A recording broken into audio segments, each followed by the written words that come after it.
Aliens को ढूंढने निकले ये यान एडवेंचर। दोस्तों, हम मनुष्य अपनी जिंदगी के बारे में कुछ ज्यादा ही सोचने लगते हैं, फिर अपनी भावनाओं के साथ तरह तरह की कश्मकश में फंसे रहते हैं।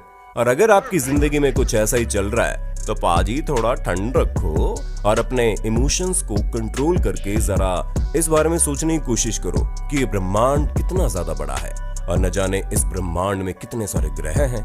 हम तो बस इस ब्रह्मांड के एक छोटे से ग्रह में बसी हुई 750 करोड़ आबादी का एक छोटा सा हिस्सा है। और इन्हीं सब चीजों को सोचकर वैज्ञानिक लगातार ब्रह्मांड की नई नई चीजें खोजने में लगे रहते हैं।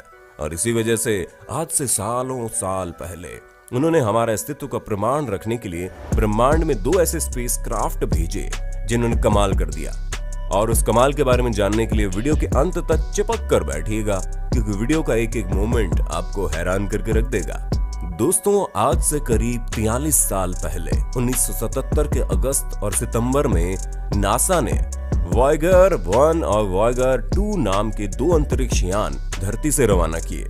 और आज इतने साल बाद ये दोनों यान पृथ्वी से अरबों किलोमीटर की दूरी पर मौजूद है, जहां वॉयगर 1 हमारे सूर्य मंडल से भी दूर यानी कि 20 अरब किलोमीटर से भी ज्यादा दूर जा चुका है। वहीं वॉयगर 2 अपना रास्ता लेते हुए 17 अरब किलोमीटर की दूरी तय कर चुका है। हैरानी की बात तो यह है कि इन दोनों अंतरिक्ष यानों की दूरी धरती से इतनी ज्यादा है कि V1 से धरती पर मैसेज करीब 38 घंटे बाद पहुंचता है, वो भी तब जब ये रेडियो सिग्नल 1 सेकंड में 3 लाख किलोमीटर की दूरी तय करते हैं।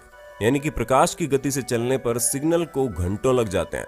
और दोस्तों, अगर हम V2 की बात करें तो वहां से धरती पर सिग्नल आने में 30 घंटे का समय लगता है। पर इन सभी चीजों में सबसे ज्यादा आश्चर्य की बात यह है कि 43 सालों बाद भी ये दोनों यान सही सलामत अपना काम कर रहे हैं, ब्रह्मांड के कई सारे राज पृथ्वी तक पहुंचा रहे हैं। हाँ, वो बात अलग है कि ये दोनों यान अब काफी ज्यादा पुराने हो गए हैं, जिस वजह से इनके काम करने की क्षमता में काफी फर्क आया है। इसके अलावा इनकी तकनीक भी काफी ज्यादा पुरानी है, जिस कारण इन दोनों अंतरिक्ष यान से रेडियो सिग्नल पकड़ने के लिए नासा ने पूरी दुनिया में रेडियो सिग्नल सेंटर लगाए हैं।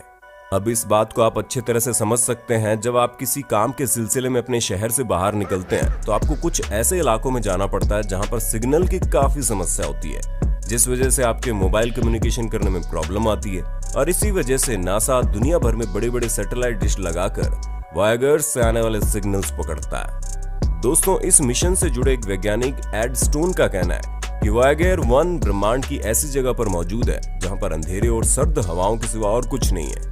जहां इनका कहना है कि इस मिशन के डिजाइन पर 1972 में काम शुरू किया गया और आज इतने सालों बाद इस मिशन से हमें ब्रह्मांड के कुछ ऐसे राज पता चले हैं जिनके बारे में बिना इस मिशन के पता करना नामुमकिन सा था। अपनी बात में आगे एड स्टोन कहते हैं कि जुपिटर, सैटर्न, यूरेनस और नेपच्यून जैसे ग्रहों के बारे में कुछ ऐसी रोचक जानकारियां मिली है जो काफी ज्यादा हैरान करने वाली है। दोस्तों, इन ग्रहों के चंद्रमा के बारे में जितनी भी जानकारी मिली है वो इसी मिशन के जरिए ही मिली है। और शायद इसी वजह से वॉयगर 2 सबसे ज्यादा इंफॉर्मेशन प्राप्त करने वाला अंतरिक्ष यान है, जिसने 4 ग्रह और कई सारे चंद्रमा की अपनी शक्तिशाली कैमरे और उपकरणों के साथ यात्रा की है। जबकि उस यान में खर्च हुआ पैसा बाकी बड़े बड़े प्रोजेक्ट में खर्च हुए पैसों से काफी ज्यादा कम है। दोस्तों, जब ये प्रोजेक्ट लॉन्च हुआ था तो ग्रामोफोन और उसके LP रिकॉर्ड का जमाना था और इन दोनों अंतरिक्ष यानों को बृहस्पति और शनि ग्रहों की खास जानकारी लेनी थी। ऐसे में इस तरह की स्पेस मिशन के प्रति लोगों की दिलचस्पी बढ़ाने के लिए कुछ तो नया करना था। और इसी वजह से महान एस्ट्रोफिजिस्ट डॉक्टर कार्ल सागन ने दोनों वॉयगर्स अंतरिक्ष यान में सोने से बने खास LP रिकॉर्ड्स रखवाए, जिसका मकसद था कि अगर वॉयगर स्पेसक्राफ्ट कभी किसी अनजान सभ्यता या भविष्य के मानवों के संपर्क में आए तो उन्हें पृथ्वी पर मौजूद जीवन के हजारों स्वरूप और सांस्कृतिक विविधता यानी कि कल्चरल डाइवर्सिटी के बारे में अनोखी जानकारी मिल सके। अब जाहिर सी बात है कि ये कल्चरल डाइवर्सिटी को रिप्रेजेंट कर रहा था। इसी वजह से इन सोने के रिकॉर्ड्स में क्या क्या चीजें मेंशन होनी चाहिए, इसके लिए एक अलग टीम बनाएगी, जिसके अध्यक्ष खुद डॉक्टर कार्ल सागन थे। और जहां डॉक्टर सागन और उनकी टीम ने दुनिया की करीब हर सभ्यता का इंट्रोडक्शन देते हुए सारी तस्वीरें जमा की, जिसमें ब्लैक एंड व्हाइट और रंगीन दोनों तरह की तस्वीरें मौजूद थी। जहां इनमें कुछ तस्वीरों में मैथ और फिजिक्स के फॉर्मूले, सूर्यमंडल और इंसान का DNA, माँ के पेट में पल रहे बच्चे यानी कि गर्भवती महिला की तस्वीर के साथ बच्चे को दूध पिलाती माँ के साथ खाते पीते लोग, और इतना ही नहीं बल्कि कोलकाता में लगे ट्रैफिक जैम से लेकर ताजमहल और चीन की द ग्रेट वॉल चाइना तक को इसमें रिकॉर्ड दर्शाया गया। उसके अलावा दोस्तों, समुद्र की उफनती लहरों, बहती हुई हवा, तड़पती हुई बिजली, पक्षियों का चहचहाना, तेज रफ्तार में चलती हुई रेलगाड़ियां जैसी कई आवाजें रिकॉर्ड की गई। दुनिया भर की 55 भाषाओं की अलग अलग सभ्यता के लोगों के नाम और शुभकामनाएं संदेश भी रिकॉर्ड किए गए। दोस्तों, इसमें हिंदी सहित गुजराती, राजस्थानी, उर्दू, तमिल और कन्नड़ जैसी भारतीय भाषाएं भी शामिल है। उसके अलावा दोस्तों, दुनिया भर के महानतम संगीतकारों और गायकों की संगीत रचनाएं भी इस रिकॉर्ड में शामिल है। और आपको जानकर बड़ी खुशी होगी कि इसमें भारतीय गायिका केसरबाई केरकर का शास्त्रीय संगीत रिकॉर्ड किया गया है। इसके अलावा इस रिकॉर्ड में भूतपूर्व अमेरिकी राष्ट्रपति जिमी कार्टर और संयुक्त राष्ट्र महासचिव कर्ट वॉल्डीन का एक संदेश भी शामिल है। अब इतनी सब चीजें शामिल होने पर आप ये समझ गए होंगे कि ये अंतरिक्ष यान इतना ज्यादा खास क्यों था।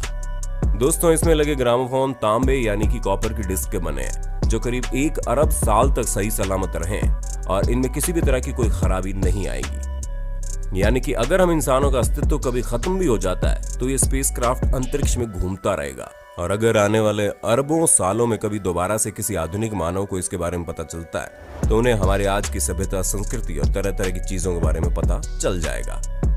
ये बात तो हम सभी जानते हैं कि अंतरिक्ष के विस्तार के आगे वोयागर स्पेसक्राफ्ट का काफी आकार छूटा है।